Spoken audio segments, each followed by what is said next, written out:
Yeah, I was like, you're still offline according to my thing. Yep. Wait till that siren passes. Wait till that siren passes.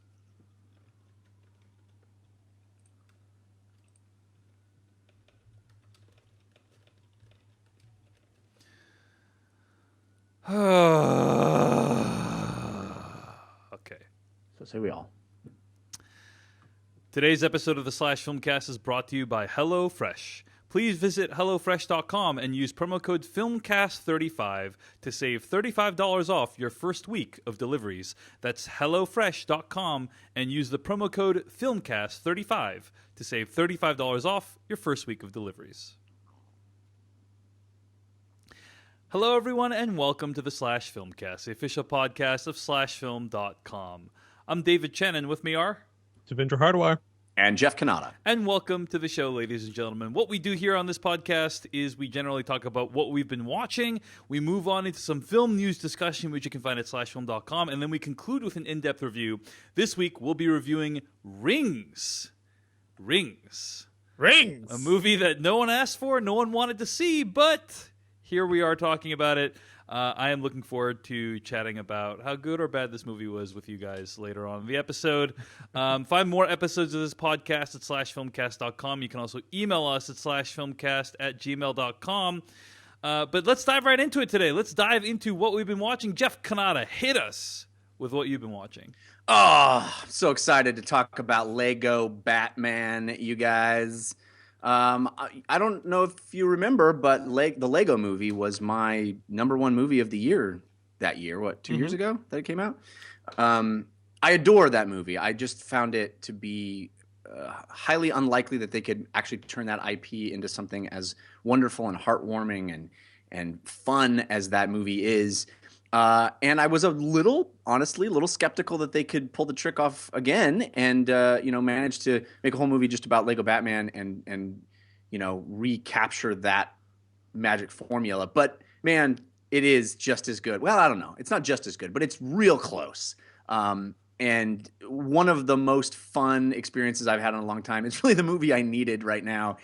It works on such a wonderful meta level. I mean, it's making the fact that WB, Warner Brothers, allowed them to have such free reign with their IP and make fun of it and be self-referential and self-deprecating and ridiculous and turn Batman into this really flawed, weird, funny character. It's so refreshing to see it. It's very, honestly, there's a sequence right at the beginning, and I found myself thinking, I don't know if this.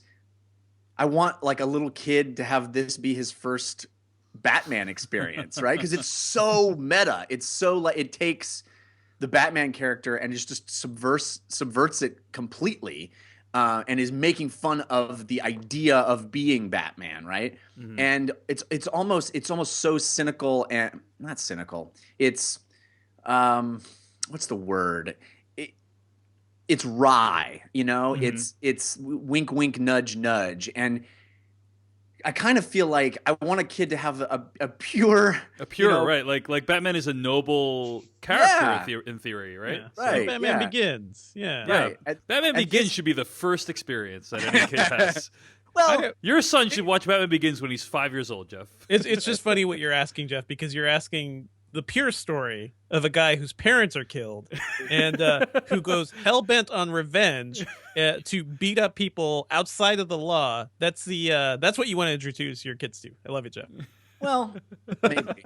The idea that he's has a call to good. Right. This is the internet generation, everyone gets famous version of Batman, right? This is Batman for fame. The idea, at least at the beginning of the movie, is Batman is a rock star, almost literally in this movie.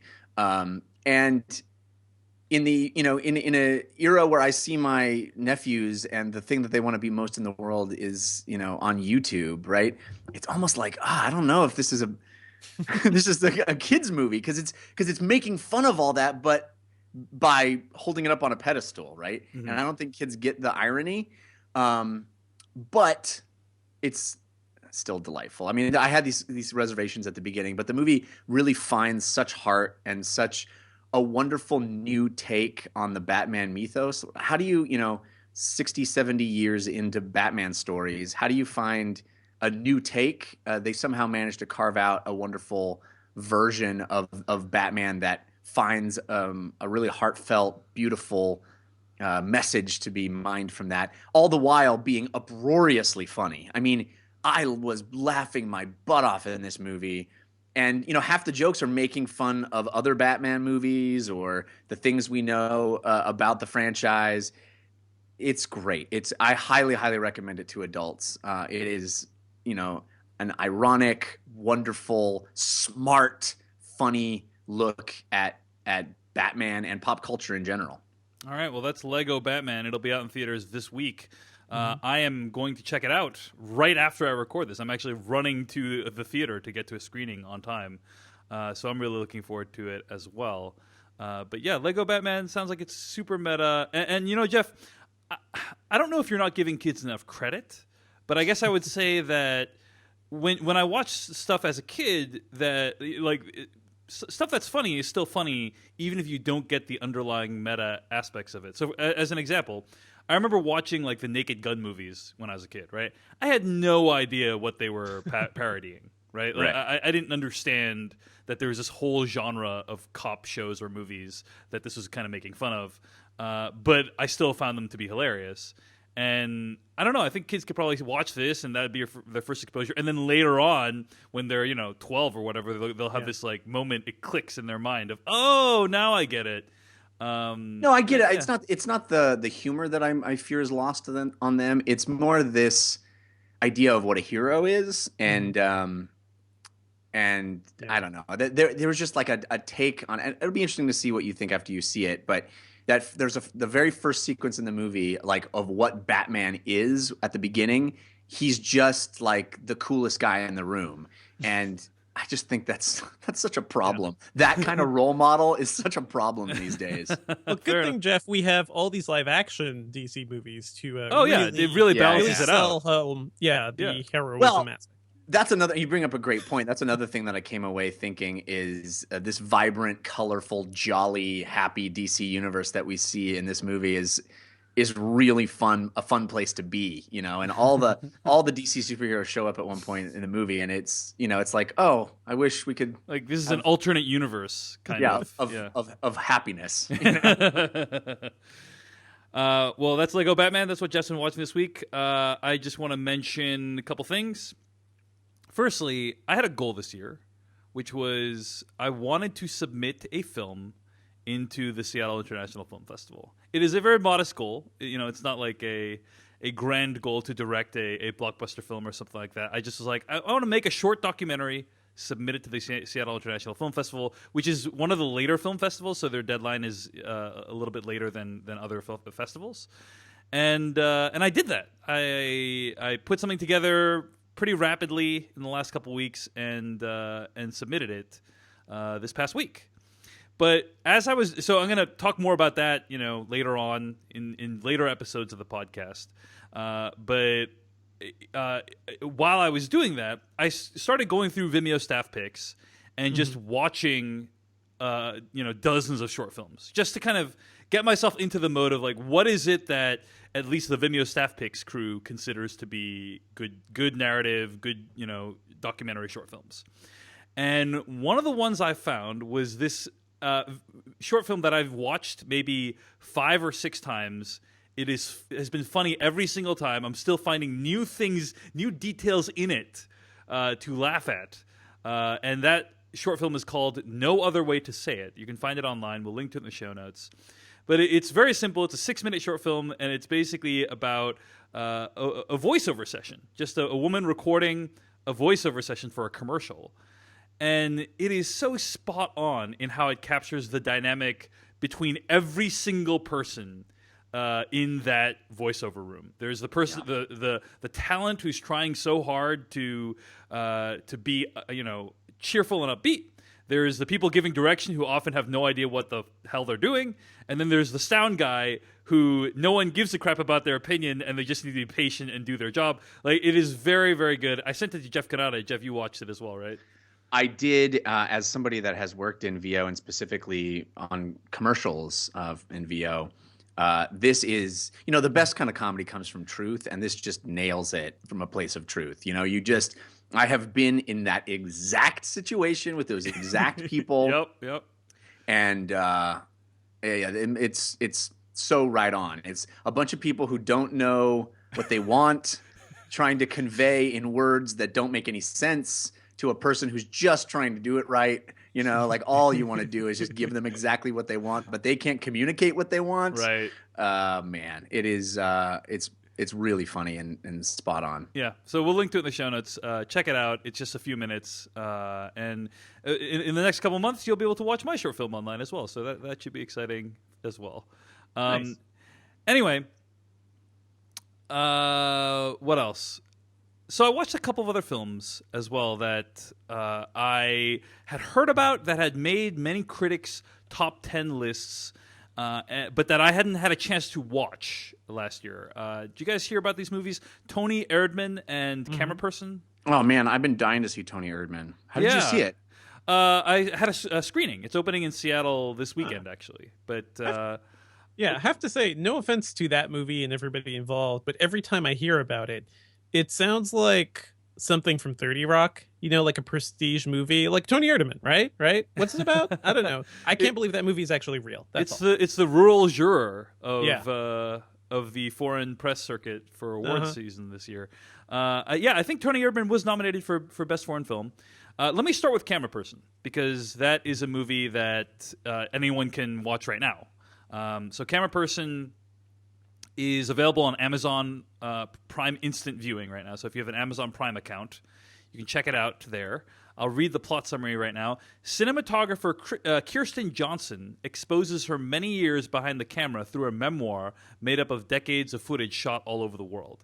And this is essentially an assemblage of pieces of documentary footage that the cinematographer has shot over the past couple. She's been doing documentaries for over 2 decades, and she shot a bunch of footage that either ended up in movies or didn't end up in movies, and she still had the footage.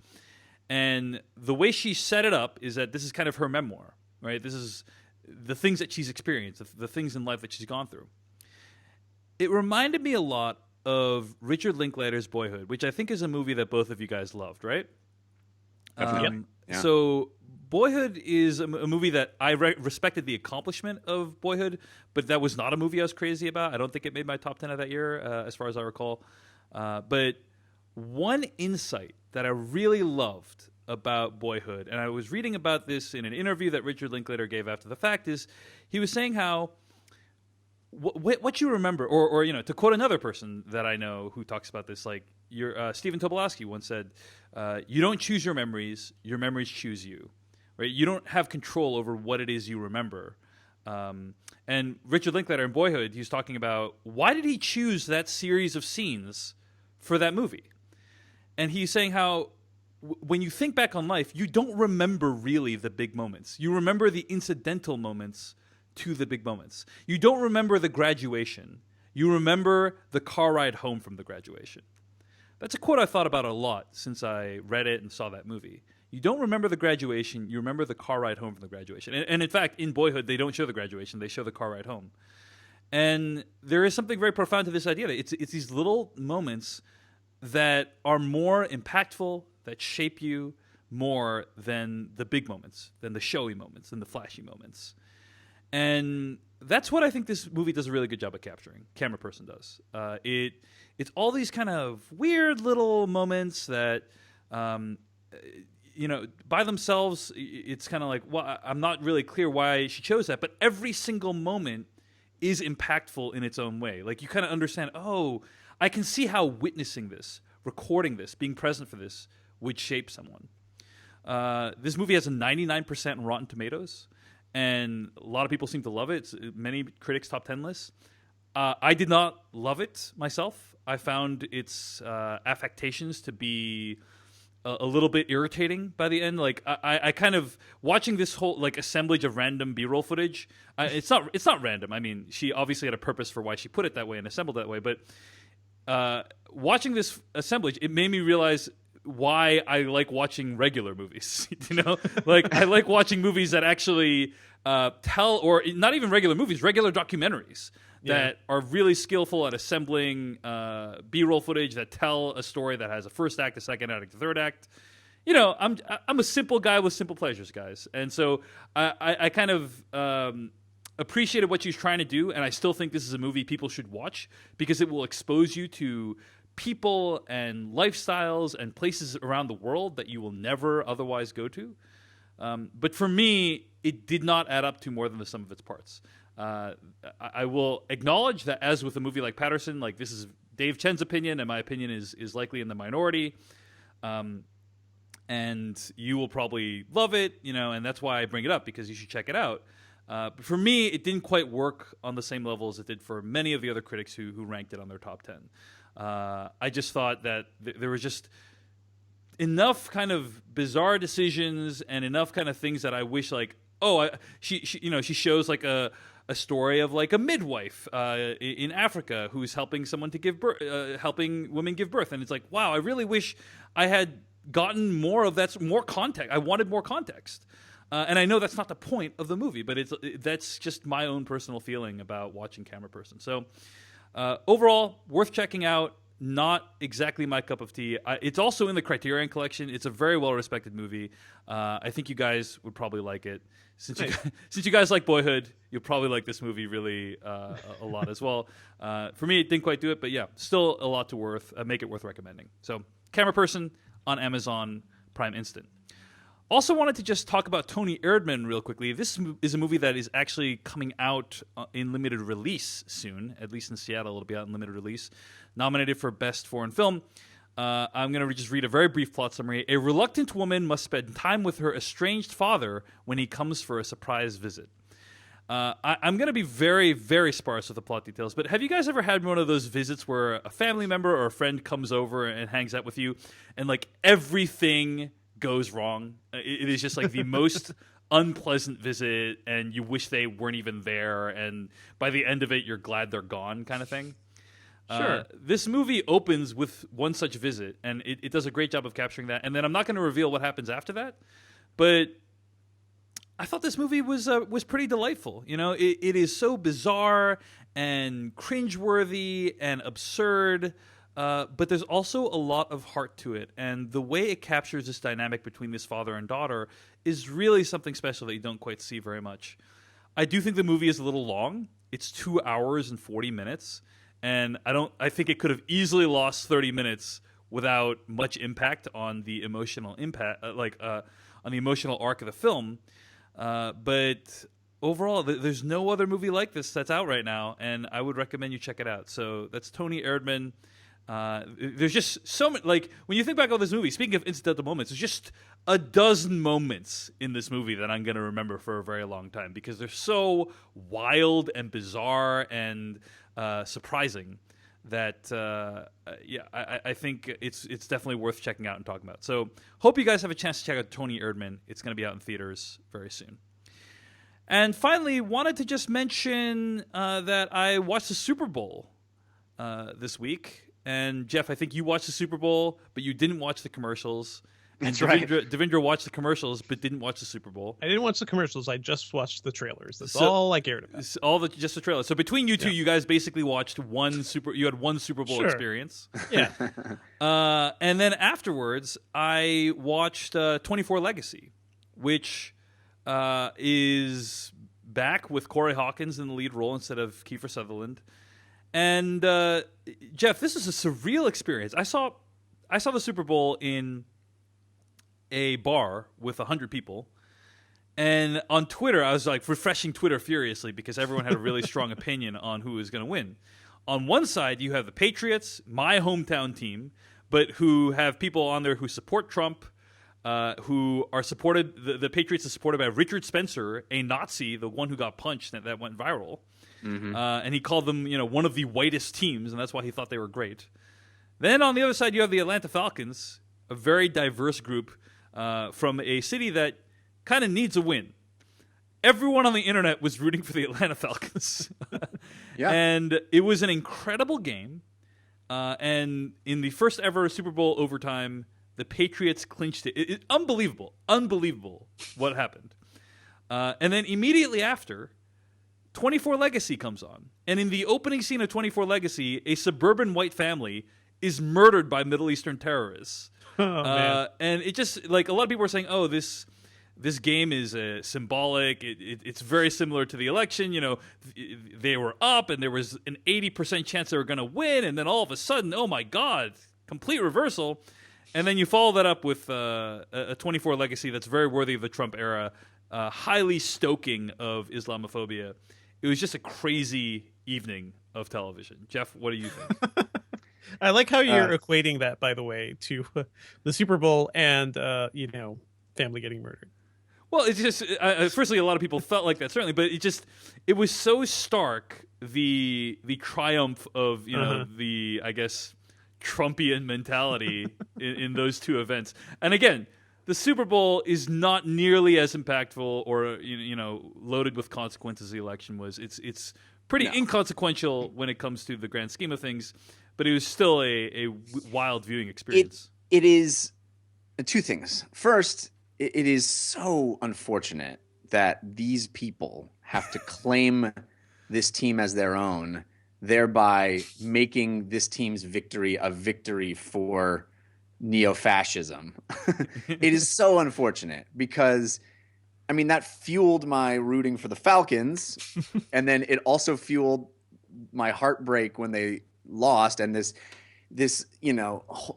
lasting image of that impossible catch, juggling the ball, inches from the turf, white hands grabbing the ball, surrounded by three black men, powerless to do anything about it. No symbolism there. Yeah, it's like, why does everything have to be this political environment?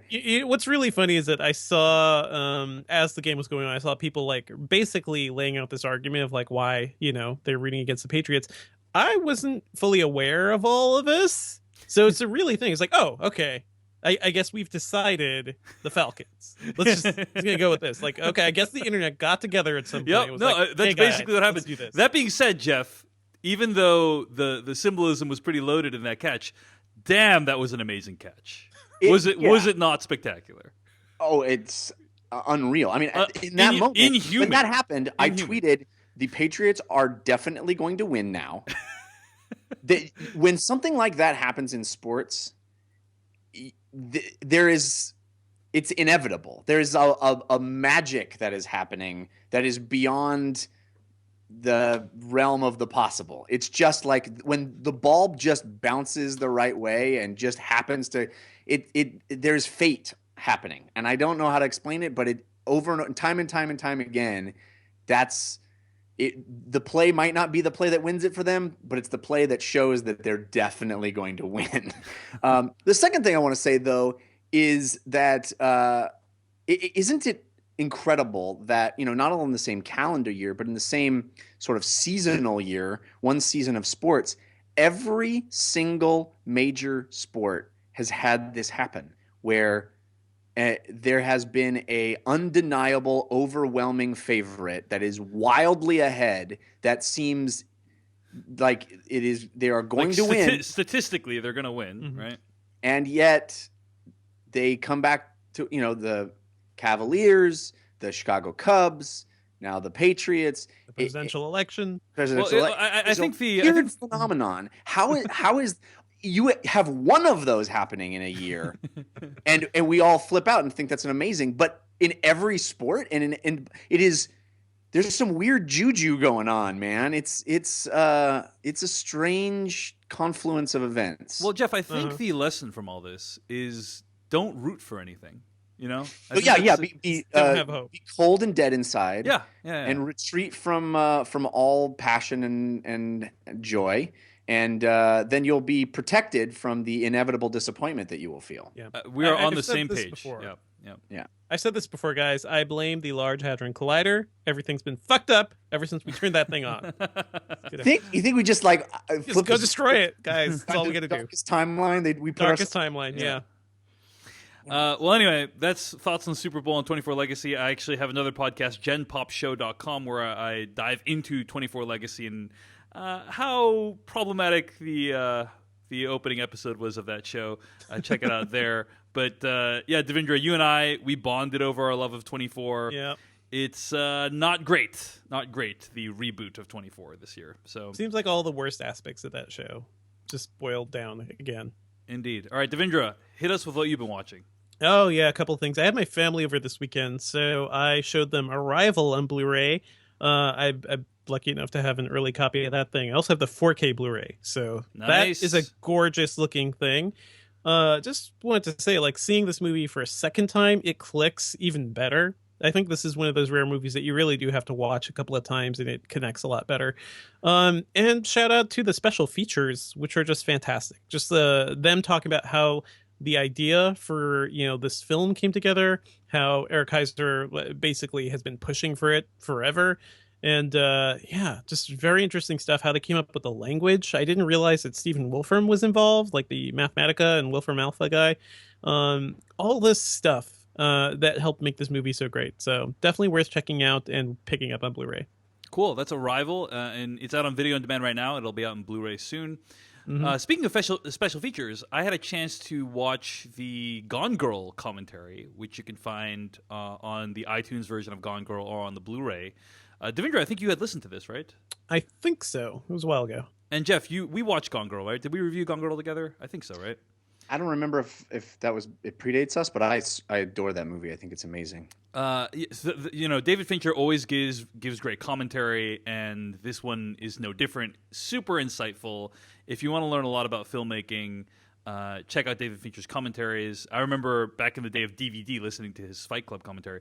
And my favorite quote from the Gone Girl commentary, you guys know the character of Andy in the movie who one of our main characters is having an affair with, played by Emily Ratajkowski. Favorite quote from the Gone Girl Blu-ray commentary, quote from David Fincher: "I like the idea of introducing Andy as this kind of werewolf that comes in the back door and just mauls him. It's obviously not something he resists very much. When we were looking for somebody to play Andy, it was imperative from my standpoint that we find somebody that could divide the audience immediately. That you could literally take a broadsword and cut right down the center of the theater. Women are going to lean back in their chairs, be disgusted, cross their arms, and go, 'He is a fucking prick.' And men would put their chins on their hands, lean forward, and say, 'Yeah, but I mean, it's kind of understandable.'" Emily Ratajkowski does that. She just has that ability. There's a part of you that says, "I completely understand why he would make that mistake, but it is a horrible, horrible transgression, and it should be punished." End quote. So a lot of great quotes from that Blu-ray commentary or in video on demand commentary. Check it out. And also, Devindra, speaking of Arrival special features, I'd also recommend the what do you call it? The Q&A podcast with Jeff Goldsmith. That, yes, I saw Eric that. Heiser did for it. I mean, you really get a sense of how, like, what an accomplishment it was to adapt that short story for the big screen. Yeah. So I'm glad he's nominated for Best Adapted Screenplay. I just want to say real quick, when I said I adore that movie, I was thinking of Gone Baby Gone. But you must adore Gone Girl too, right? I like Gone Girl quite a lot, but I wouldn't use that word to describe it. It's an odd word. When you started talking about the character, I was like, oh, I was thinking of the wrong movie. You're referring to the child kidnapping movie, which you which I think is incredible. But yes, we did review Gone Girl together. Yeah, there's a lot of the Gone movies are gone from my memory. It's evidently nice. All right, Devindra, a couple other things, right? You've been also watching? Checked out, NBC's Powerless. Not sure if you guys have heard of this show. Bro. It is set in the DC universe, and it is about Van Wayne. Van Wayne, guys. I believe he's Bruce Wayne's cousin, played by Alan Tudyk, who I love. I love him in everything. And he runs this company. Right now, it seems like they're just making products to support, to help. I think it's being sold as an insurance company. but they're also making like products to help people out in the world, in a world where superheroes are out there fighting, and it's really funny. It's a talk about like bright and shiny DC universe, right? It is a really funny take. Like imagine you lived in a world where your city would get destroyed every day by superhero fights, right? Even the good guys. The good guys have to like damage some property to save lives. It seems like a funny place to put an insurance company. This show is a lot of fun. Just really like the cast. Vanessa Hudgens is the star, is this young girl who's trying to lead the team and make new products that could help people in the superhero world. And Danny Pudi is back on NBC in this too, so he's a lot of fun to see. It's just really funny, great sense of humor, and in a weird way, the show itself seems tired of DC superheroes. Like nobody in the opening scene, right? They're just on the train, and Vanessa Hudgens' character is very excited because there's a big superhero fight happening, and everyone else is just on their phone or reading newspapers. Like hey, you see this every day. That's like New York. It's a very New York moment. But I enjoy the tone of the show and where it's going. I just think it's hilarious that we've even DC and Warner Brothers has reached the point where they're making fun of their own morose properties, I guess.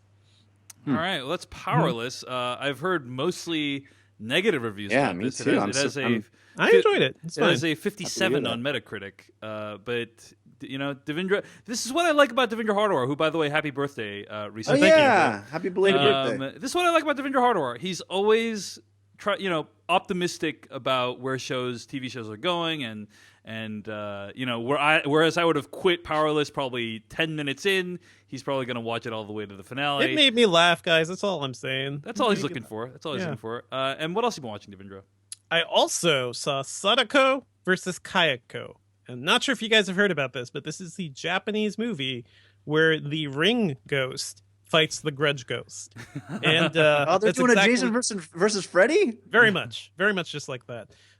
This movie should be a lot of fun. I was really excited to see this, especially after how disappointing Rings was. And it's not quite there. I think it's a better and more enjoyable film than Rings, because we'll talk a bit about that later. But when you hear that setup, right, you kind of think, okay, this is going to be campy. This is going to be a lot of fun. There's some of those elements, but half the movie also spends its time just being a Ring movie and being a grudge movie. So very similar scares. At least it's scary. At least there's some tension. And there's some interesting concepts too, like the big revelation here, because you have two sets of characters. One who's haunted, who saw the Ring video, is now cursed by Sadako, and somebody who's entered the crazy house from The Grudge is now cursed by Kadako. And there's like a crazy anime-esque medium who decides the only way to stop these curses is to get them to fight each other. So I like that concept. It's a decent amount of fun. I feel like it could have been a lot more campy. You could just watch the trailer for this movie and I think see the best parts of it and the most fun parts. I guess I'm just happy that this movie exists in a way. I just wish it were better. I'm a big fan of the Ring series, and we'll talk more about that later. The Grudge series, never as much. Just kind of a fun experiment. I just wish they spent more time having more fun with this, with this whole setup. Yeah. Well, sounds like it wasn't as fun as it could have been. That's Sayako versus Kadako? Is that Sadako versus Kayako? Sadako versus Kayako. Sorry, yeah. My bad. And how did you watch this movie, Devindra? It's streaming right now. So on video, it's on iTunes. Yeah, gotcha. Sadako versus Kayako, the ghost characters from The Ring and The Grudge. Which that's a good concept. I can say that at least. Here's the thing: when you are facing off against another ghost character, that can often take a lot of energy. You need a lot of ghost energy. You need a lot of ghost energy. You need a lot of. You gotta run. You need stamina. You need a lot of sustenance. When I look at ghosts, like I don't know, Slimer, for example, that guy eats really poorly. He's like shoves hot dogs in his mouth, like by the dozen. Yeah. I remember that, Jeff. That's healthy. I remember that from Ghostbusters. It's pretty disgusting. I mean, and to be fair, it's reflected in his physique. You know what I mean? Yeah. Nobody wants to look like Slimer. They were realistic about it.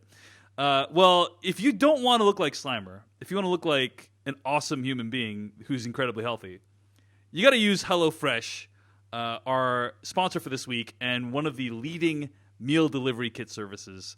HelloFresh makes cooking fun, easy, and convenient.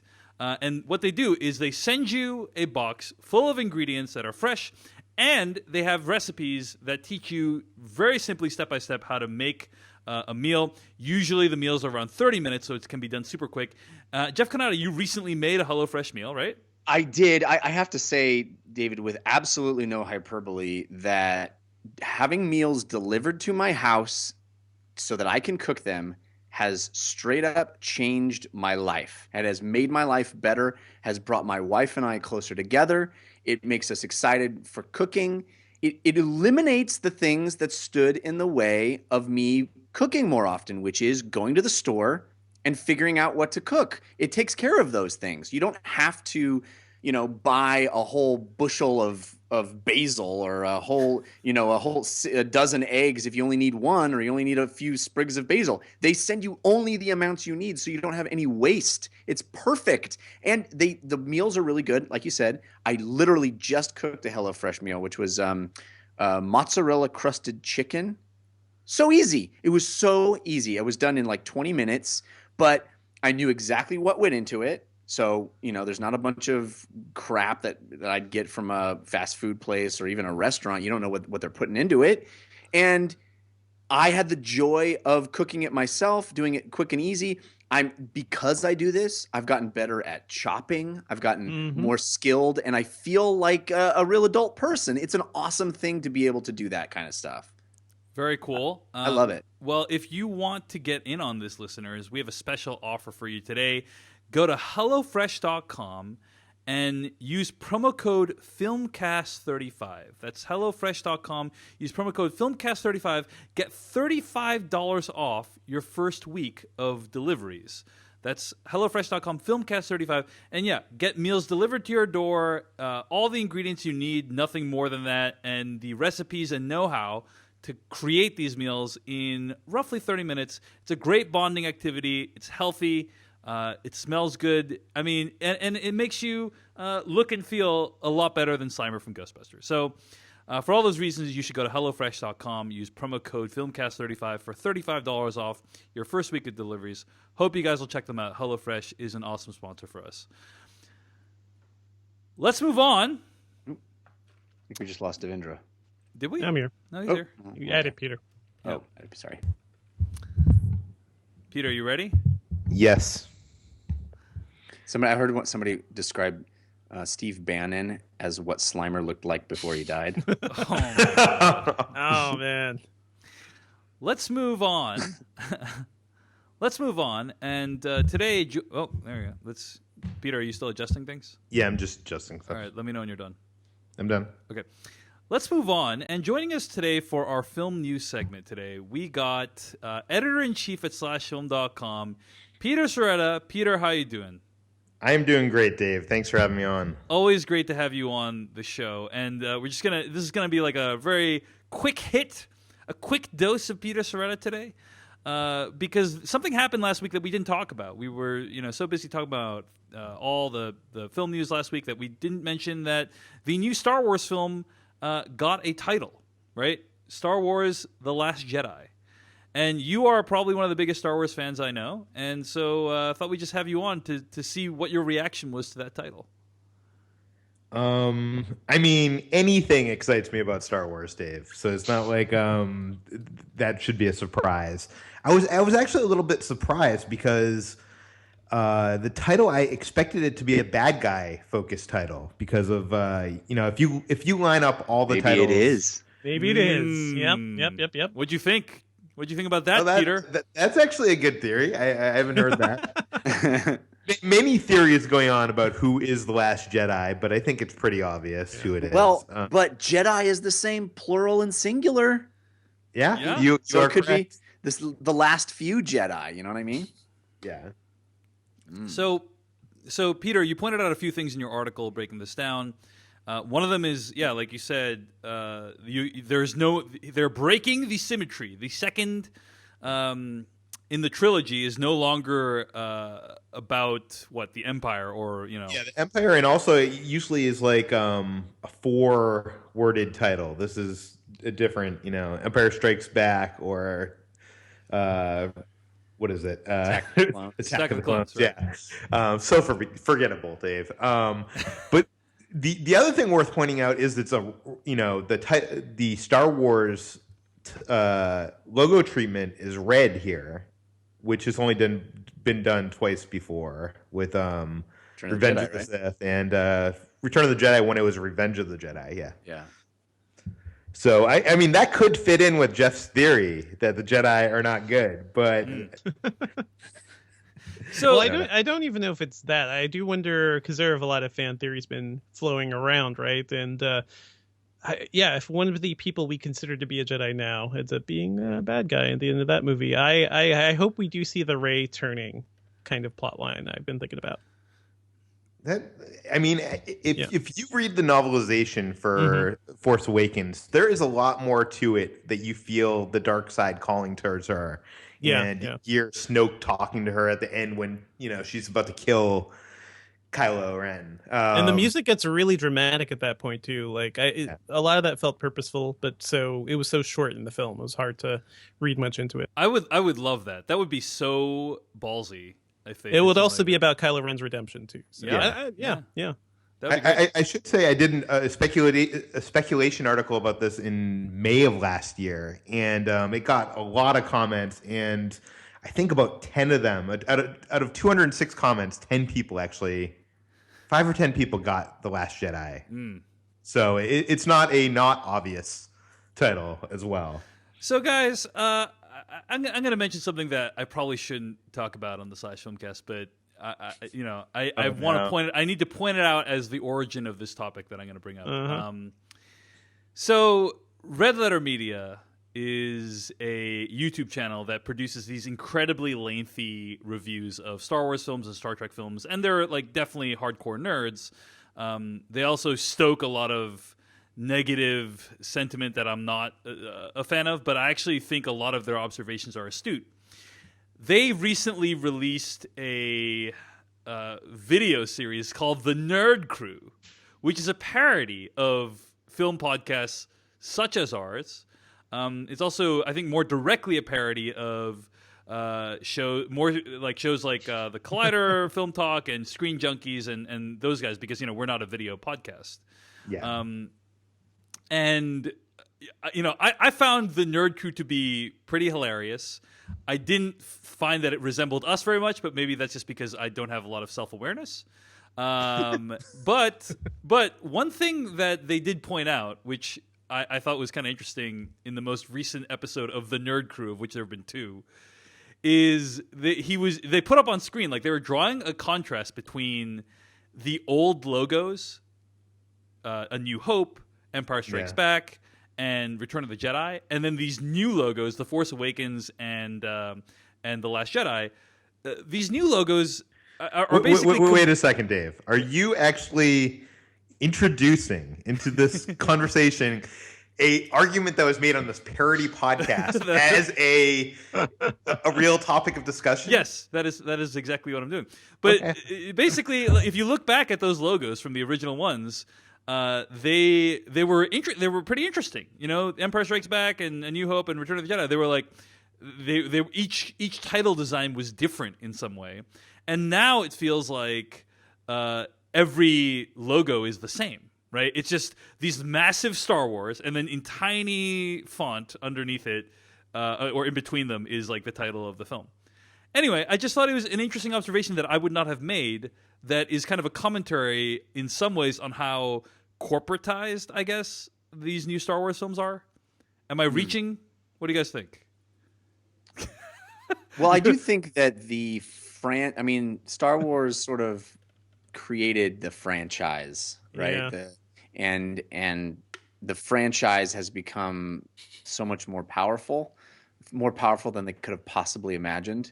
Fully operational, as it were. And I think that is reflexive in the title. Like the most important thing is the franchise, and I don't think that existed when Empire Strikes Back came out. If you look at that logo, it's giant Empire Strikes Back and teeny little Star Wars flanking it on either side, right? So And then with the special editions, they added the episode title or episode numbers in there, and that is gone. Yeah, that's gone now too. It's all Star Wars, and then by the way, The Last Jedi. Like that's what that's what the logo says. I think.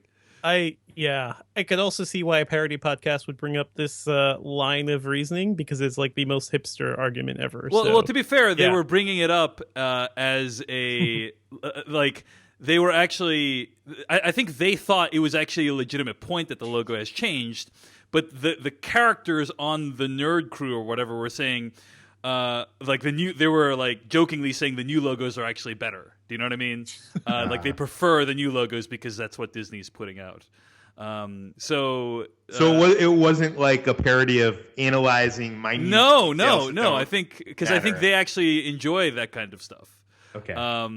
Like they actually thought that that's an interesting point to say that the logos are different, but they were also saying that a lot of the podcasters or video podcasters of today would just be like, "Wow, guys, the new logo is amazing!" Like that's what they were making fun of. See, Dave, I would say I've only seen one of these, and I would say that they aren't a parody of the Slash Filmcast because, in general, at least that one episode, it was kind of excitement about movies on a surface level. And you guys are always trying to dig deeper.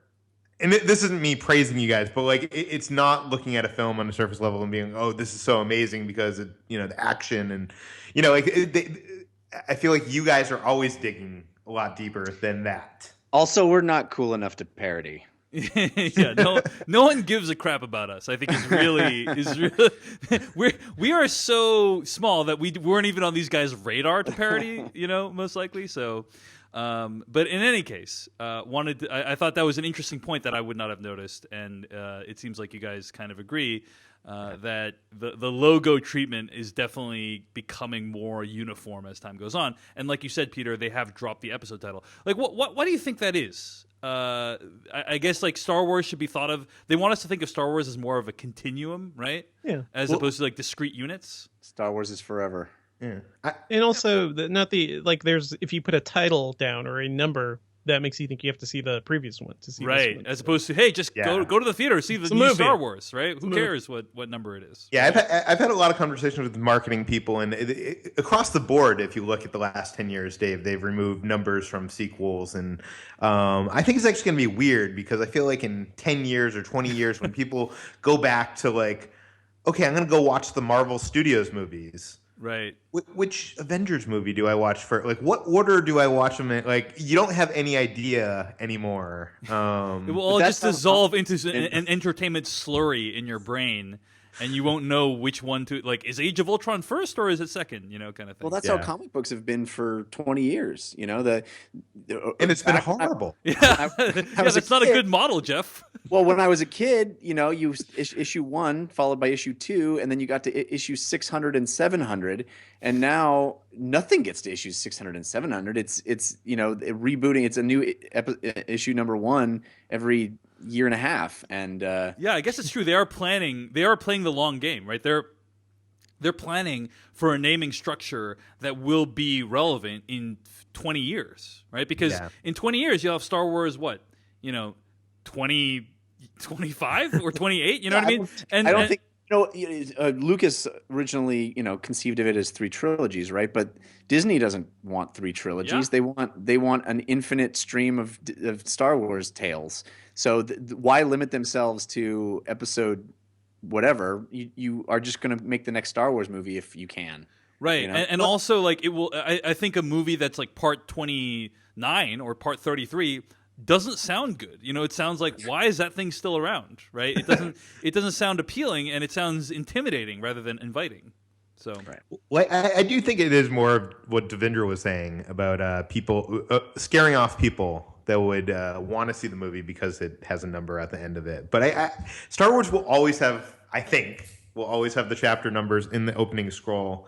And while we're on title treatments, Dave, not to prolongate this, but Rogue One, Star Wars was very small in that title, so it should just mention that. Yeah, it's true. But do you think, Peter, that after this trilogy of Rey and Kylo movies is complete, after we have Episode 9, don't you think that we're done with episode numbers? I don't think so. If you read a lot of the interviews from Kathleen Kennedy, who's in charge of Lucasfilm, she talks about these movies as the Skywalker saga. Right, which will be Um, done, I think. I think that will conclude. you And there think will it'll still be conclude? and there will still be Star Warses. I agree there'll be Star Warses, but I think Jeff. I hope you're right, but You think we're gonna learn about Ray's kids and you think there's just gonna be this family that continues odd, off ad infinitum? I mean, why would they throw away this? Because it's This kind of story- untenable, right? It's just really this giant long. It's like the Tudors, or it's like it's now we become this weird royal family that we're following. Yeah. You're breaking Peter's brain right now, I think, because he didn't consider the possibility that we might not be having Star Wars Skywalker films. I do think that after 9, they might take a break, but I think the Skywalker saga is is the big money of this franchise. And as much as they're it's going to the do backbone- standalone, yeah. It's certainly the backbone of the universe. There's no disputing that. But I think that when whatever happens to Luke at the end of Episode 9, which I assume will be the end of his tale. Hey, Jeff, I'm going to break Yeah. your brain. Luke might not make it to Episode 9. He might not. Oh, snap. What if The Last Jedi is not only a reference to Luke, but also a reference to Rey because Luke dies in Episode 8? It certainly, could be. It certainly could be the case. But I do think that I just think it's weird if we then get like Episode 10, Rey's got a family, or what? It just feels weird that the Skywalker tale is a very specific thing, right? And it's not just like we're all. I'm kind of speaking on the assumption that Rey is his kid, which we don't know for sure, but. If she is not, then it certainly is not the Skywalker tale because there ain't no more Skywalker. Well, no, there is. Kylo Ren. Right. Is Skywalker. Yeah, Yeah. there you go. Maybe it's Kylo Ren's family, Jeff. What'd you think of that? Yeah, the Ren, the Renaissance, the do Ren. That's going to be Episode 8, the Renaissance. Yeah. But okay, what would you guys, Jeff? It sounds like you prefer they branch out from the sky. Like you don't want the Episode X to be about Skywalkers, right? It needs to be about more. You're saying. I think that's a stronger vision of this franchise, right? Is that you have this tale that it happens in 3 parts, each part consisting of 3 films, and it tells this multi-generational tale. We don't know where it's heading right now, but I think it's going to lead to some conclusion about how the Skywalkers affected the universe, right? And that tale is done. If it's just Skywalkers on and on and on, then it really becomes this weird thing about the royal bloodline. It's this weird, I don't know. I just think that's bizarre. And moreover, I think what's more interesting from a fan standpoint is going, okay, now that tale is done, what else is going on in this universe? Where does that leave us? Where are these new corners of interesting stuff happening? What other stories can we mine from this universe? And I think that Rogue One is a great example that it's fertile ground for new kinds of stories. I mean, obviously that takes place within the context of a Skywalker timeline, but Yeah, but here's the thing, Jeff. We're already going to get those kinds of stories. Yeah, You're it already seems going like to they're get. trying to Rogue do both, right? They're trying to do the big epic Star Wars and then these smaller side stories, which will be very different. well, what do we know that they're making so far? We know they're making a Han Solo movie, and what else? Nothing has been announced, but they don't were know if working on a anything- a Boba Fett movie. Right. So we don't know of of anything happening outside the context of the Skywalker era, right? Yeah, and like even Rogue One is like heavily attached Yeah. to the Skywalker era. Yeah. What So- Jeff wants is a Knights of the Old Republic Well, no, franchise. not necessarily, but Yeah. I mean, I like the fact that Knights of the Old Republic had the balls to be its own Right. thing, right? Yeah. And I don't necessarily want Knights of the Old Republic in the sense that I want them to go back in time and use all that BioWare lore. I think it's interesting to find out where we are after Episode 9 but then explore new stories, explore new in that era. You're saying it could be after Episode 9. It could be 100 years after Episode 9. It could whatever they do. I think is more interesting to not just keep following the next Skywalker or. I just think it's more interesting that way. But Jeff just has a thing against Skywalkers. I think is really. I don't. No, I'm just joking. Jeff. Like, yeah. I think we went a weird way, obviously in the prequels with midichlorians and like having it be the chosen one and all that crap. And for me, growing up, the thing that struck me about Star Wars is it could be any of us, right? And stealing that away and then having hamstringing the franchise to a specific family feels like the opposite of that feeling also, Yeah. So Peter, people in the chat room are freaking out a little bit that you might have spoiled Episode 8 with advanced knowledge, but we can verify that no. You have no information that will actually no information about Episode 8. Peter doesn't know anything. This is just baseless total speculation. Total speculation. Yeah. Well, anyway, one area that we did kind of get parodied by the Nerd Crew is we were able to talk about the title of the next Star Wars film for like 20 minutes. So this is what they want. That is our conversation. That is our conversation about The Last Jedi. But wait, before we end this, yes. Who do you guys think are the Last Jedi? Each of you. I'm sure they're Ewoks of some sort. I think Rey and Luke. I'm going to put out Rey and Luke. Rey, Luke, and Kylo. That's and what. Kylo. Yeah, those are the Last Jedi. The last want people outside the family. Jedi. The last 3 Jedi. Yep. The last 3 to 6 Jedi. The last 12 to 15. The last 20 to 48 Jedi. What if someone proposed this on Slash Home? What if Snoke is the Last Jedi? He's an ancient being. He, helped Kylo build this ancient saber. What if he was like one of the first Jedi? And he's now the Last Jedi. My co-host on We Have Concerns, Anthony Carboni, has a wonderful sticker on his laptop that says simply, "Your Snoke theory sucks." Yeah. So I will refer to his laptop. Oh, you think that theory? You think that theory? But Jeff, No, that would fit your whole theory of the Jedi being bad. It's not my theory. I just threw that out randomly. I just was questioning your assumptions. It's not my theory I've been working on. Maybe we need a new group or something. I would say 'cause Jedi have been terrible, guys. What have they done? Say the reason that I resonate with that sticker on my friend's laptop is that everybody just uses Snoke as a placeholder for question mark because Snoke is the biggest question mark in that movie. We don't know what he is, so anything is like, well, maybe it's Snoke because we don't know anything about Snoke, right? So the funny thing is, if the original trilogy came out today, we would be the same way about the Emperor. Yeah, that's and we never found out in that original trilogy where he came from or anything about him. Right. Then when we did, it was highly disappointing. Well, anyway. Those are our thoughts on The Last Jedi. And Jeff, I don't think you ever answered Peter's question.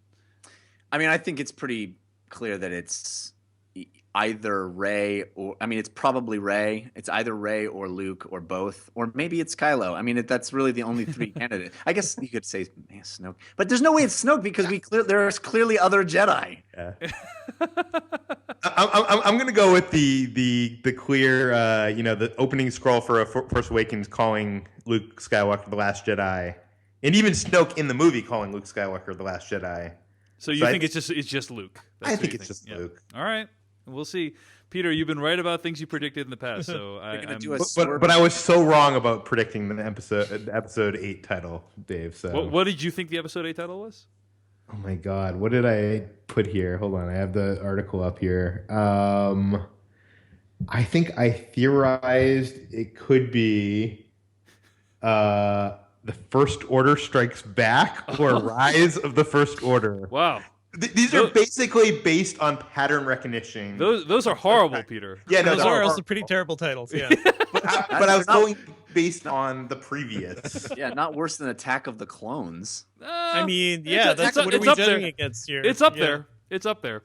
in terms of how bad it What is. if episode 8 is all about the Last Jedi, but it does a swerve and it just jumps back in time and we just hang out with Luke on an island by himself for 2 hours. That would be It's amazing. just like the Last Jedi hangs out. That'd be a very Ryan Johnson-esque touch.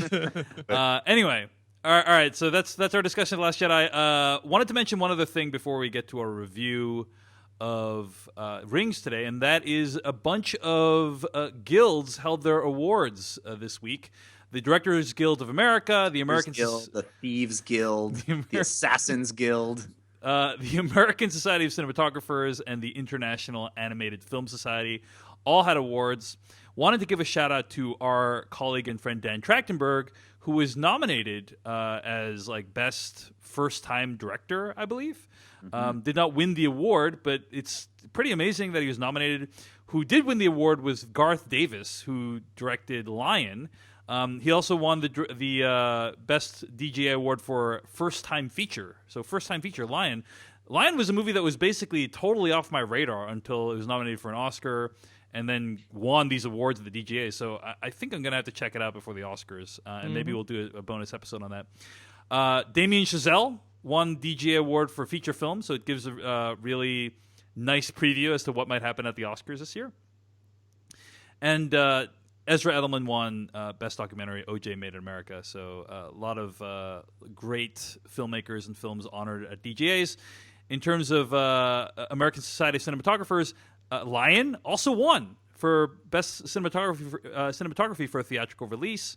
And then also in terms of animated awards at the ASIFA, Zootopia took it home for Best Animated Feature, Best Directing, and so it seems like Zootopia is probably the heavy favorite going into the Oscars this year. It kind of gives you a little preview what's going to happen to the Oscars this year. La La Land not on this list as much as I thought it would be, but that's probably because there's just not as many awards that it has a chance to win like at the Oscars. But it should be pretty interesting. So anyway, that's film news for this week. Find more film news at slashfilm.com. Peter Soretta, I think we're going to say goodbye to you now while we review Rings. Yes. I wanted to thank you all for participating in. We have this new feature on Slash Film called Slash Answers, which every week we're answering a new question. Last week it was, favorite sports movie in honor of the Super Bowl. And all of you guys participated. Everybody can go to slashfilm.com and read that. And next week is going to be favorite action scene, which I'm sure all harder. Of you. Yeah. Well, I think Dave has he spent a lot of time already thinking about this before I even asked him the question. Yes. That's a hard question. Certainly. It's a hard one, man. What did you guys, let's just run down what we said for best sports movies before we send off Peter here. I chose Remember the Titans myself. How about you, Jeff? I picked The Natural, but I had a hard time. I thought for sure somebody was going to pick Rudy, so I didn't pick Rudy, and I didn't pick Hoosiers, which was also a big contender. But I was really happy to see that Peter picked another movie I would have thought about picking, but I won't spoil his. You shouldn't hack. Like, don't game theory out the list, Jeff. Just stand in your own truth. I think from now on. No, man, I didn't want to double up somebody else's answer because we don't know what else other people are saying. In fact, I was very pleased nobody else picked The Natural because I love that movie. But I thought it was a possibility that somebody else would do it. I also was like, I might pick Rocky, but it's definitely somebody else going to pick Rocky. Somebody else did pick Rocky. Someone else picked Creed. Yeah. You guys just want to be special snowflakes, really, in your own choices, and that's cool. That's cool. But you know what? No matter what, I'm gonna choose Hard Boiled for best action scene, even if no one else does, or everyone else does. It's a way to spoil it, dude. I was thinking about that one, Dave. I'm not going to tell you what mine is. You'll have to read it on the site. But Peter Soretta, your favorite sports movie? My favorite sports movie was The Wrestler. I was considering Hoop Dreams or Any Given Sunday. And I like the TV show Friday Night Lights, but if it was TV, if it was in the mix, I would have done the entire run of Friday Night Lights for sure. Yep. But I grew up watching pro wrestling, and Aronofsky's The Wrestler just captures that world, or at least the end of that world, the end of your career of that world, in such a grueling and dramatic way. So How about you, Devindra? Favorite? Oh, I sports movie? chose Shaolin Soccer because that movie was made for me. Awesome Love movie. Awesome choice. Love that movie as well. Yeah, so check out that feature over at slashfilm.com. And Peter Soretta, where else can people find your work on the internet? you can find me on twitter.com/film. Do people even type in the URL anymore, or do you just go to the username? I guess you go to the username /film.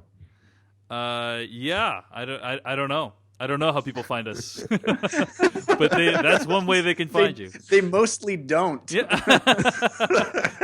As we explained earlier, no one gives a crap what we do here. So, all right, Peter, thanks for joining us. This is a lot of fun. Thanks for having me, guys. All right, let's get to our review of Rings.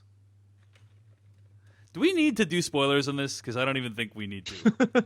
I mean, I think we should. I don't think we need to do spoilers, but we should talk about why this was chosen or why we're talking about it. I don't know. I think you should head that up, Devindra. I also think you put this all on me, so I want to clear up history here. Let's put this out there. Here we go. That was from the trailer of Rings. I'm going to read the plot summary from the internet.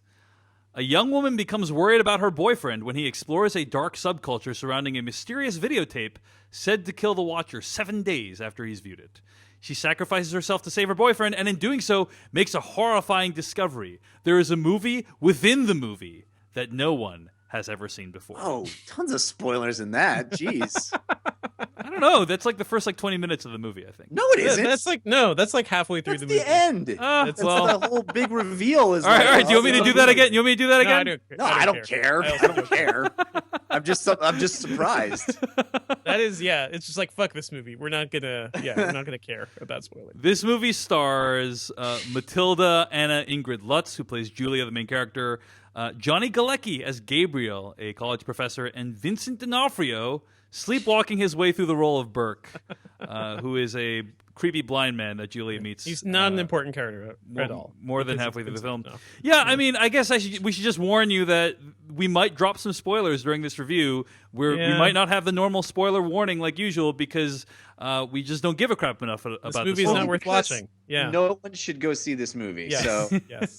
we're So preventing. if we spoil it, fewer people will see it, right? That's the rationale. So we're warning you up top. We're warning you up top. Like, don't complain later and say, I can't believe you spoiled me. We're warning you up top. If you don't want to hear spoilers for Rings, tune out. But the fact that we meticulously do spoiler warnings for every single episode and don't do it for this movie should tell you something about Rings. So Man. that being said, why did we watch this movie? Why are we talking about it? I think the reason is, The Ring is one of my favorite horror films of all It's time. an amazing movie. It's very good. Amazing movie. And, Jeff, you were talking a couple episodes ago about how M. Night Shyamalan's early career and The Sixth Sense was a cultural phenomenon. The Ring is a cultural phenomenon. Everyone knows about the girl, in the well with the hair, and she's coming out of your TV. She's like a character that you see at like a haunted house on Halloween. Yeah. You know what I mean? Mm-hmm. It's like it's ubiquitous. It's become part. It's got cultural relevance, y'all. That's what I'm saying. There is, and it's not. Yeah. Go ahead. It's not just American culture either, right? The idea of the ring from the Japanese version, like there's a Korean version of the ring too. Like there are different interpretations of this idea. So that's some supreme cultural relevancy too, because it's not just one thing everybody latched onto. It's like the concept has been replicated time and again, which is I remember fitting. watching that first Ring and being so amazed that they managed to take something as beautiful and loving as a pony and make it terrifying. Well, like how do you ponies are terrifying. Come on. No, pony. Every little kid wants a pony. I mean, you're a giant, Jeff, so you may not feel this way, but horses are large, terrifying animals. Yeah. Dude, you know what happens every time I meet a fan at this happened just at PAX South.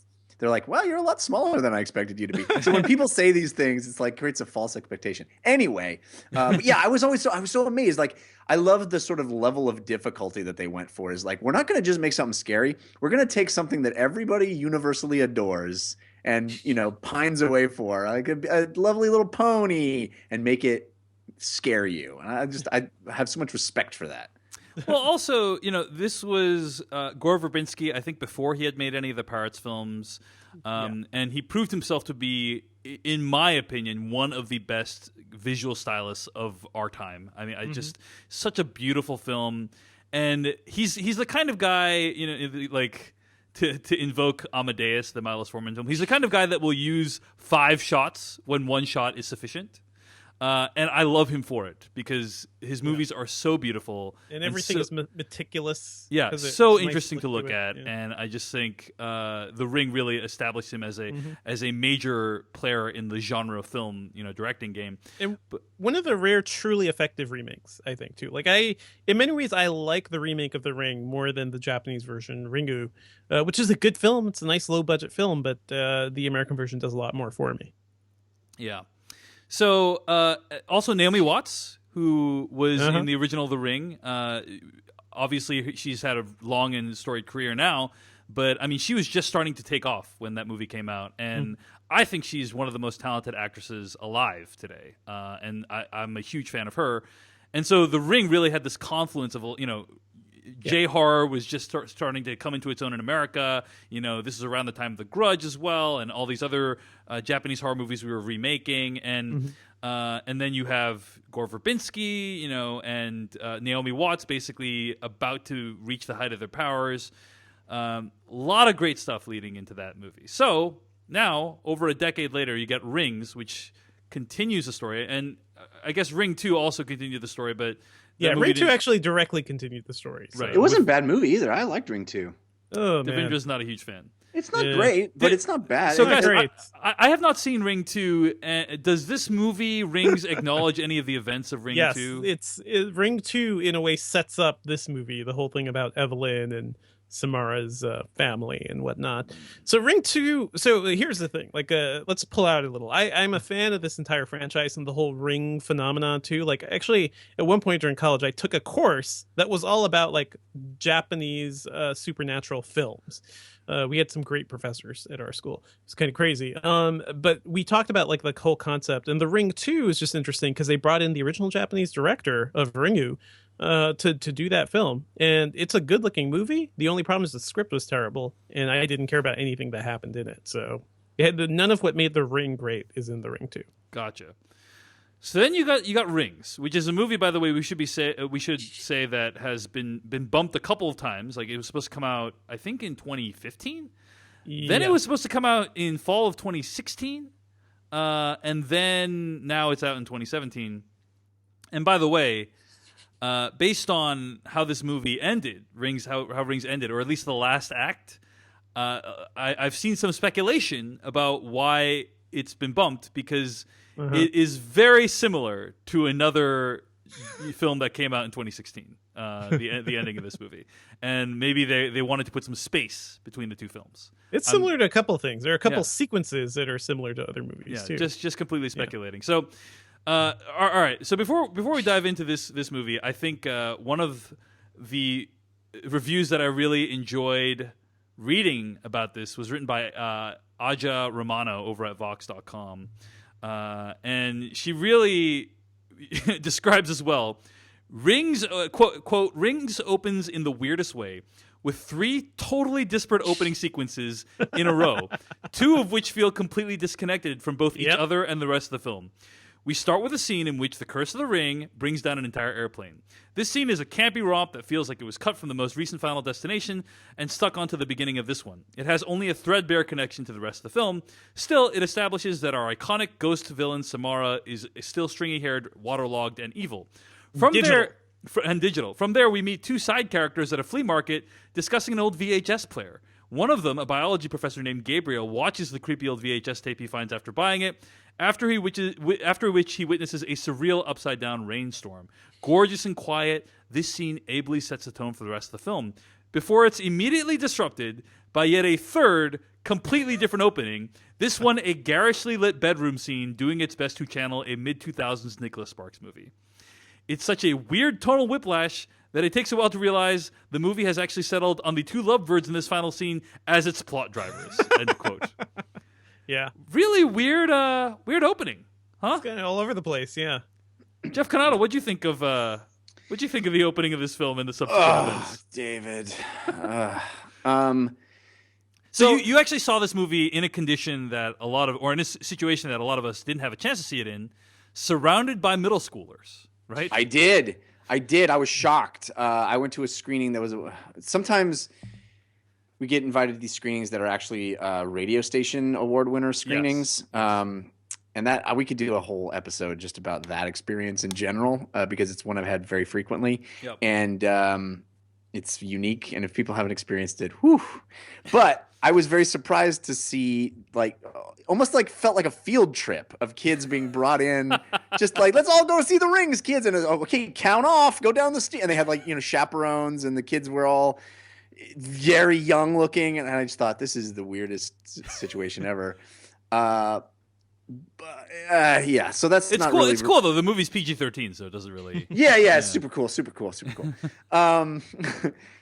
Said the guy who's worried about the wrong kind of Batman being unleashed on kids. Here's the thing: Rings is a movie about. Is it a movie? It's an experience about extraordinarily bland people doing incredibly stupid things. Yeah. I mean, these are the most bland people I've seen in a movie. And I'm not saying bland actors. I'm saying on the page. Yeah. All we know about them is that they sleep together. That is the only thing we know about them. But they're really in love, Jeff. They're really so in love. But so yeah, you in compare love. that to Naomi Watts' character's entrance in The Ring, right? Mm-hmm. Which is a pretty fantastic entrance. She's or one of her entrances, she's at a school. And you kind of see her behind frosted glass, and she's cussing out someone on the other end of the phone, and then walks into the room, and then her teacher's there, and wants to talk with her about her son, right? Right. And that's a great entrance that tells you a lot about that character, right? She's over concerned with work, probably not the greatest mom, with a 30-second scene, they've established so much about this character. Right. Nothing None like of that happens. Yeah, that happens all, in this movie. Literally, the only piece of information we get about them is that they totally boned down. That's it. Totally. There's never any parents or other people in their family are around ever at any point. There's the father opening scene, drives the him to father's there, college. drives him to. yeah, picks him up with no shirt on, leaving his girlfriend's house. That's not weird. But okay. So here's the thing I want to say about this movie. Tell us. There was the original Ring came out in 2002, right? And it's a movie about a tape that if you watch it, kills you. Yep. Okay? I'm with you so far. We are 15 years later from this movie. The world has completely changed. And how has it changed? What's the most important thing, or not important, but the most ubiquitous change that has happened in the world? We all watch screens way more often. We are all constantly engaged in our screens. There was an incredible opportunity to take this concept of a thing you watch that kills you, and make it relevant to today, and have so much wasted potential. Say something about the culture that we live in, and make it a horror movie that really is grounded in what's happening today. There is not even an attempt. There is not even, they don't even make reference to that idea, other than the fact that people can watch it on their computer in the movie. Well, Jeff, in the age of social networking, the Ghost has now learned how to email video attachments. So I guess it's a modern movie in that respect. But it's funny you bring all this up, Jeff, because it makes me think of a really great movie, The Ring. There's that one scene where Rachel's just on her balcony, and she's looking at the nearby apartment building. It's just everyone is staring at a TV, and it's wordless. It's just 30-second thing, but that in itself makes a commentary about our culture and what we do. And that the movie, it was just an aside thing, but it was also a deep theme of that original film. This movie doesn't know how to do any of that. Well, okay, it's guys, not even interested in doing that. Yeah. Not only that, but I would say the biggest thrust of what this movie even is and is about, and the big reveal about, the adventure that our characters go on, the discoveries that they make, has absolutely nothing to do with screen that you watch that kills people. Who cares? It is not even about that at all. In fact, the movie is called Rings, which harkens to Aliens, which makes which was a brilliant sequel. You take one alien. Oh my God, what happens when there's multiples of them? Holy crap, that amps things up and changes things out. Why is this a plural? There is no plurality that happens. There's nothing. I think the idea is that there's like a lot of them watching the tape. Oh, okay, look, Cycles of violence. let me leap to the defense of this movie for like 30 seconds, and then let's go back to bashing it. This movie opens, other than the 3 openings, right? Johnny Galecki's character Gabriel has decided that the Ring videotape is evidence of an afterlife and of a soul, and like that humans or creatures can exist beyond the confines of their kind of biological flesh, their physical flesh, corporeal flesh. That's what I mean. And he's worked out a whole system to run like experimental trials on this thing. Yeah. There's Secret this whole underground club. Yeah, there's a club, and I don't know that I think that movie would have been good. You know, I don't know that I think a movie that. But if focused it on that gave a shit about that idea at all, but if it would have been a movie, it would have been a thing. It would have been That's a great concept. Yeah, it would have been at least it would have been trying to do something. Like I would have respected the effort, at least, right? Like 100%. I don't think I would have liked it. We would still probably be giving it a bad review, but I would have said, hey, at least it tried to take this idea of making these videotapes and showing them to people, and it basically took it to its logical extreme in a very fan fiction-y, campy way, but still it was trying to do something new. It abandons that idea as fast as it can. Like in 30 minutes in, that idea's gone, and we're back to a retread of The Ring, where you're trying to find out more backstory about Samara that no one gives a crap about in a very dark and scary environment. Because who cares? Like, this is a horror movie without any horror, without any compelling characters, right? There's not a single moment of tension in this entire movie, and I don't know how you can do that because they're just have Samara pop up behind somebody, something. Like I'm thinking like the other one I just saw, Sadako versus Kayako.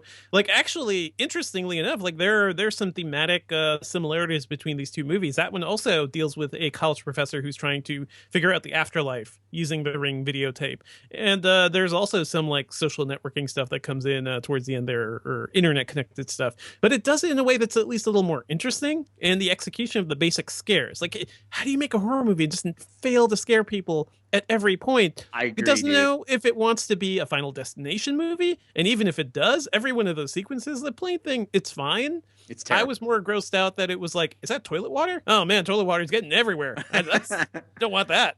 I want to point out a very specific thing that I think points to how bad this movie is. The central hinge upon which the second act swings is, and it's spoiled in that description that Dave read at the beginning of the show, is that our hero, our female protagonist, watches The Ring of her own accord to save her boyfriend. Yeah. In any competent screenwriter's version of that sequence of events, there is tension leading up to her decision. Yep. We understand that she is conflicted. We feel for her. There's a moment of crisis, and she makes that decision against her own well-being in order to save her boyfriend. The way it plays out in this movie, no one is in peril. Her boyfriend is completely fine. We barely know anything about their situation. She sits down at a computer for no reason, watches it. It is the most uninteresting way you could possibly convey a character putting themselves in peril. Jeff, it's a commentary on how disposable our entertainment is, don't you see? It's true. I wish. I could not believe. And she like gets up and she walks into the other room and he's like, "Wait, did you watch it?" And she's like, "Yeah, you were gonna die. I told you not to watch it." Yeah. Oh, and that's the other thing. That's another moment that made me so angry. Every character in this movie behaves like they're in a horror movie from the beginning of the movie, rather than not thinking they're in a horror movie like any human being would. There's a sequence where our female protagonist goes to a room with a really hot-looking girl, and that hot-looking girl is like, and she's looking for her boyfriend, right? She's like looking for her boyfriend, and she goes to the room with this hot-looking girl, and the hot-looking girl goes, "Oh, I'll tell you where your boyfriend is. You got to watch this video." And she's like, "Oh, okay, let's find it out." And then she gets a text message from her boyfriend that says, "Don't watch the video." And so How does Is that she a react? sex tape? What's happening here? Any human being would think that it's a sex tape. Any human being would think, why does my boyfriend not want me to watch this video from this hot chick? But how does our protagonist react? She reacts like, oh my God, it must be a horror video that will kill me if I watch it.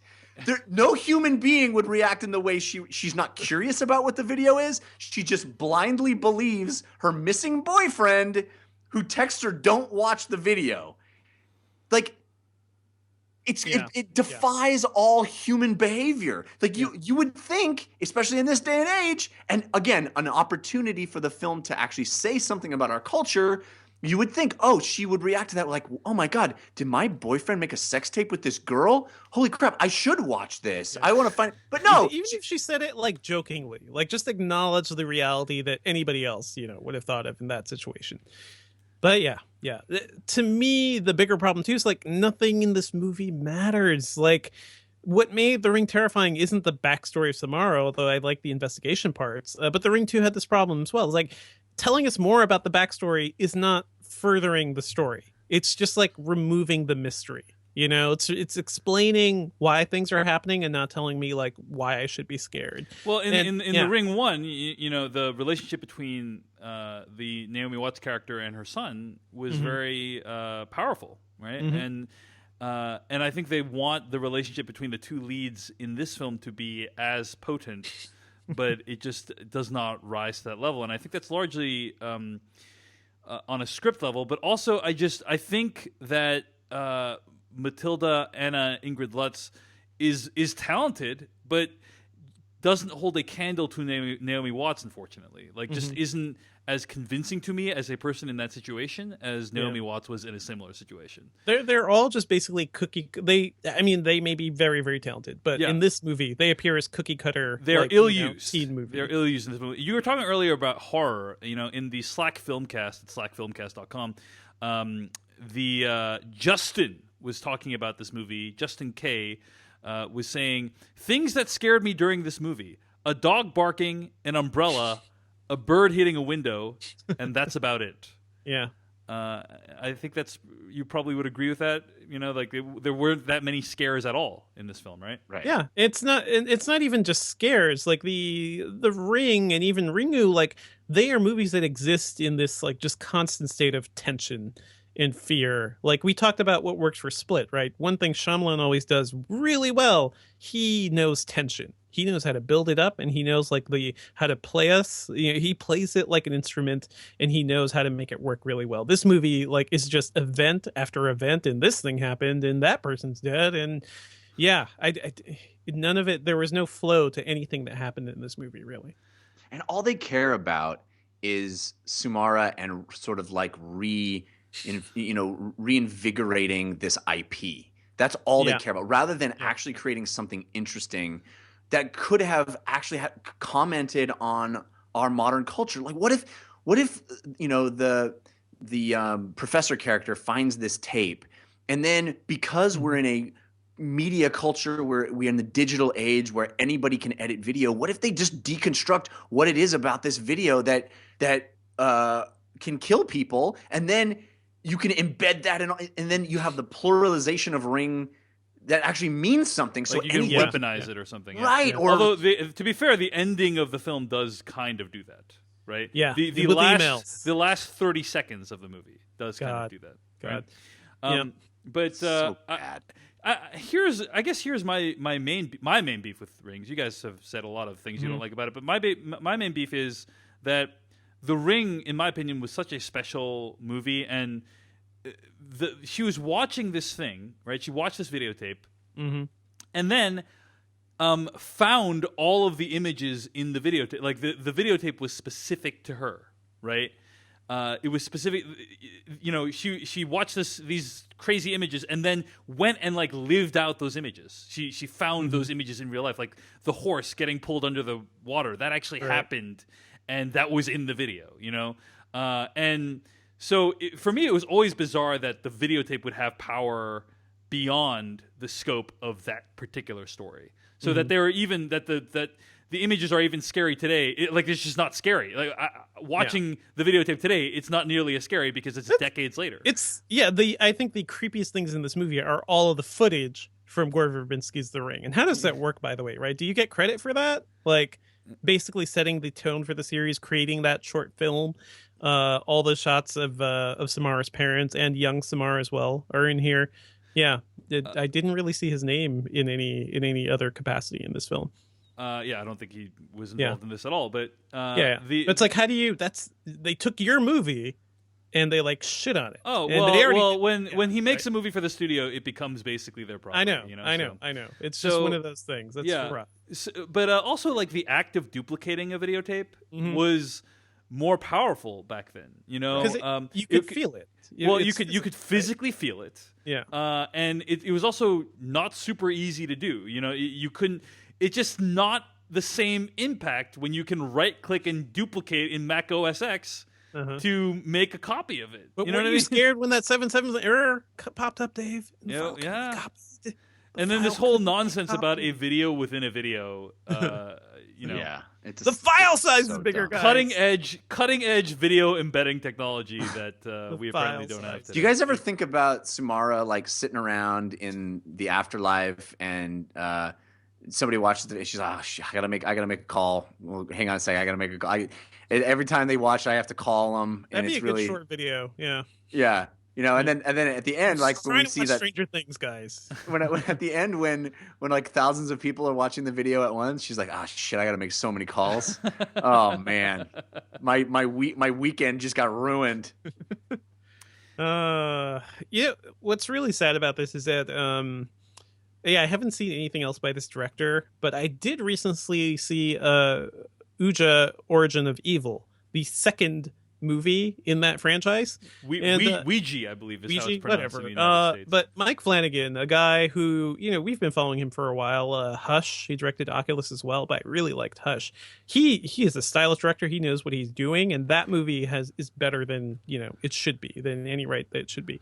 I've heard Ouija: Origin of Evil is great. I mean, it's a lot of fun. It's a movie that didn't do very well, I think, because the first Ouija movie.